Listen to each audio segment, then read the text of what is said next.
Nitekana umunezero ntangere vyo gusubira kubana namwe banywanyi bacu mubana natwe makuru n'ibiganiro vya misi yose tubandanya gushikiriza kuri no mbonesha kure yacu ari nayo yanyu Muhuza TV. Uyu ni umwanya tugiye kubageza ko amakuru n'amakuru tuza kugaruka kuyariko arabana n'igisata c'umutekano cyane cyane mu gisirikare, ariko nanone tukaza kugaruka hanini kubiriko birabera muri etat majoro ku biro bikuru vya gisirikare nga mu gihugu c'u Burundi. Ni vyinshi biriko biraberayo kuri ubu, hari abahejeje kubogozwa mu mabanga yabo. Ese abo ni bande? Basubiriwe na bande? Vyose mukaza kuvyumviriza muri ano makuru. Ni nyuma yuko hari amakuru yemeza ko hari bamwe mu basirikare bahoze bagwana muri CNDD-FDD banse kuja mu gihugu ca Repubulika Iharanira Rusange ya Kongo kurongora abasirikare bariyo. Ngo hariyo haroherezwayo abahoze bagwana muri FNL ndetse nabo mu gisirikare ca kera, ngabo bo bavyanse birabagwa nabi cane.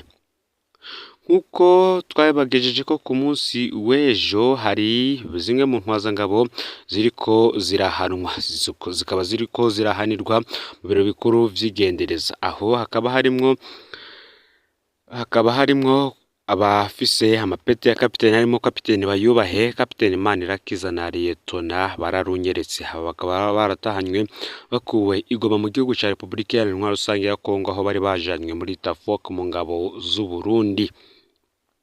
Kuri ubu rero vyahindutse, uburongozi bwa Tafok bwarahinduwe. Inkuru dukesha Radio Inzamba Agateka kawe imenyesha ko umukuru w'ingabo z'u Burundi ziri muri Tafok yahinduwe kuwa gatatu uheze, akaba ari kwigerekerezo ya 15 Muyonyo uyu mwaka w'2023. Colonel Liyandere Kavamahanga akaba yaragiye gusubirira Colonel Emmanuel Haringanji.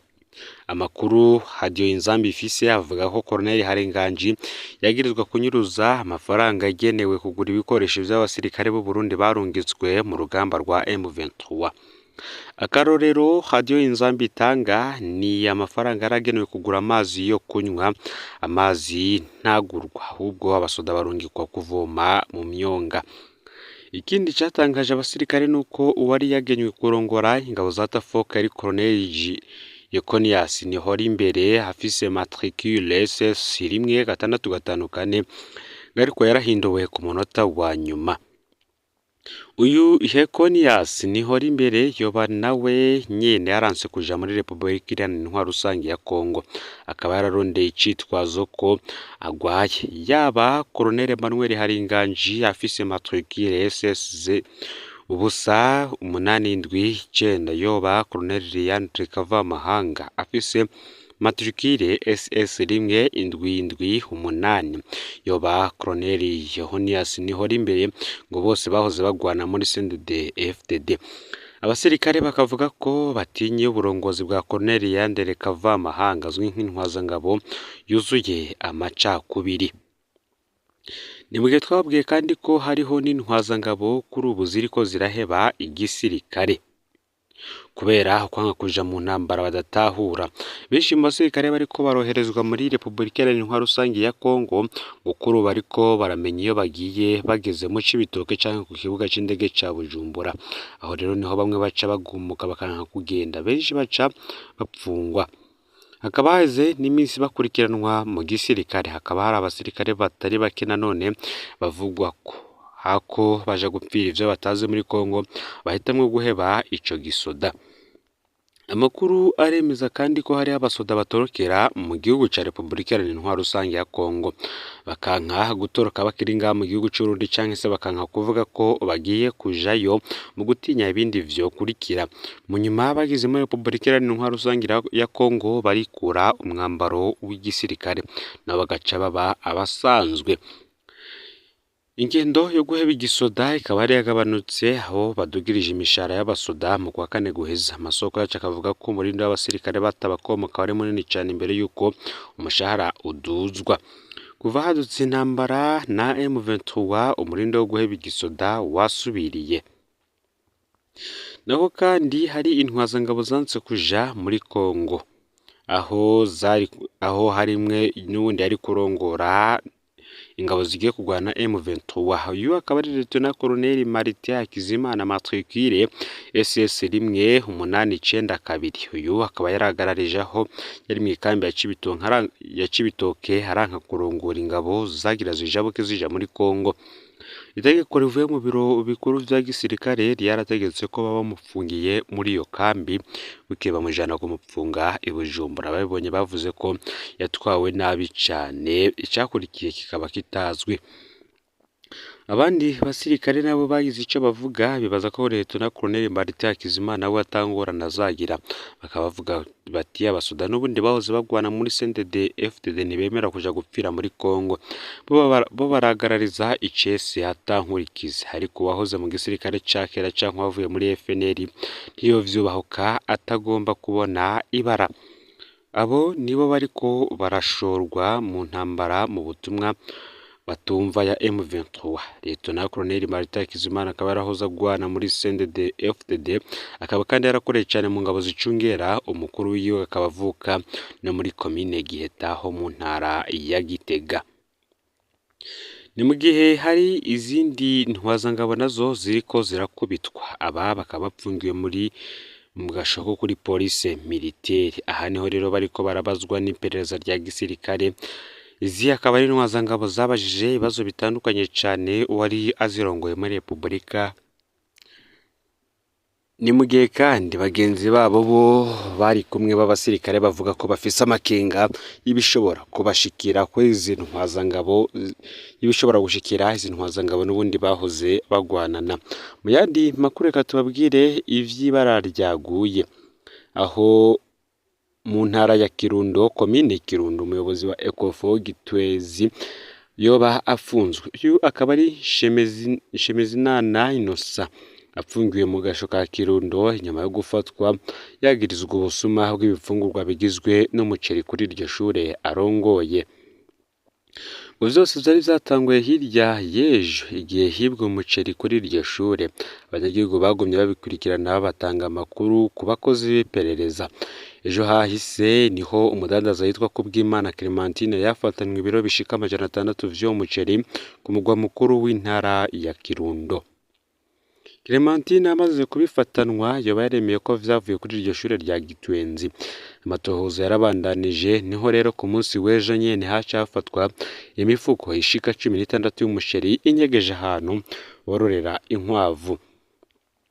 Umuzamu kuri iryo shure nawe yaciye atungwa nayo yameza akibona abapolisi.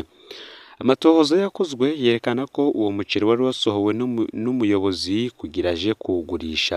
Amakuru twatohoje akemeza ko yashaka amafaranga yasabwe nk'igiturire na PDE mu Kirundo, hariwe Mukapronare ukadi kugira bikunde amugira umugenduzi w'indero muri komine ya Kirundo.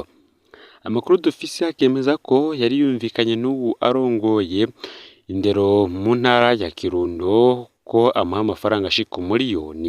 Umuyobozi rero yaciye yiha imitwe yo gushora uwo muceri kugira aronka ya mafaranga. Ubona ko yarazi ko iryo shuri atazorigumako kuko yamaze kugenwa muri ubwo bugenduzi bw'indero muri iyo komine nyene.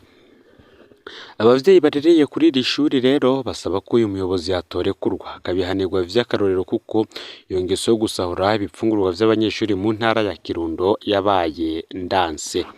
Ni mu gihe abayobozi b'amashuri n'ubundi bariko barafatirwa mu makosa agiye atandukanye. Ubutivye ibifungurwa ahiba ibindi harimwo nk'amabati ndetse n'ibindi bitandukanye vyankenerwa mu mashure yabo. Ni nako kandi amategeko amwamwe n'ubundi ngagomba kurabwa ko cane. Guhinyanyurwa ndetse hagashirwa ko na sentare idasanzwe kugira ibafashe kurwanya ibiturire mu Burundi. Ibi akaba ari vyashikirijwe na Gabriel Rufyiri arongoye ishirahamwe Rukome rya intumbero yo kurwanya igiturire no gusesagura amatungo ya leta.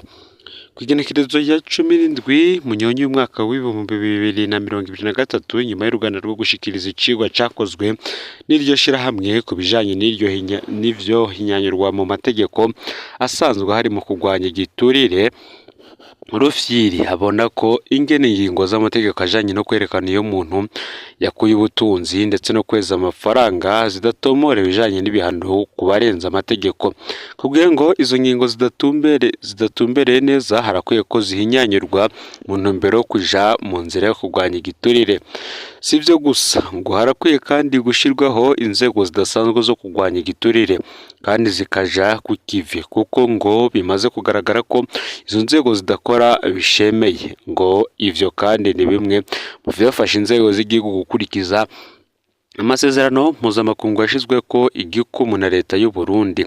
Nk'ingaruka, Rufyiri avuga ko igihugu kibandanya kihahombera vyinshi, harimwo imfashanyo zitandukanye zisanzwe zitangwa n'abafashanya n'u Burundi ndetse n'abagwizatunga bokwinubaka gushinga imitahe yabo mu gihugu, bivanye n'uko ibijanye no kurwanya igiturire bidakorwa uko bishemeye.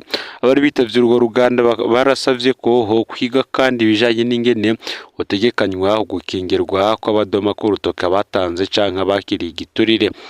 Hasabwe kandi ko abari mu nzego zijejwe kurwanya igiturire bohabwa inyigisho zo gukarihiza ubwenge ndetse no mu nyigisho zo mu mashure, hagashirwamwo ivyigwa vyo kwigisha urwaruka ukurwanya igiturire. Ayo niyo makuru yaragezweko muri kano kanya. Fyonde subscribe canke sabone niba utari wafyonda ko kugira ngo tuzocekanwa nayo dushikiriza. Sangize kandi ano makuru bagenzawe aho baherereye hose kugira ngo nabo baje bashikirwa nayo biriko biravugwa bigezweko ngaha mu gihugu c'u Burundi, hanze imbezi igihugu c'u Burundi ndetse no makungu ya kure. N'umuhuza TV, Imana ibahezagire.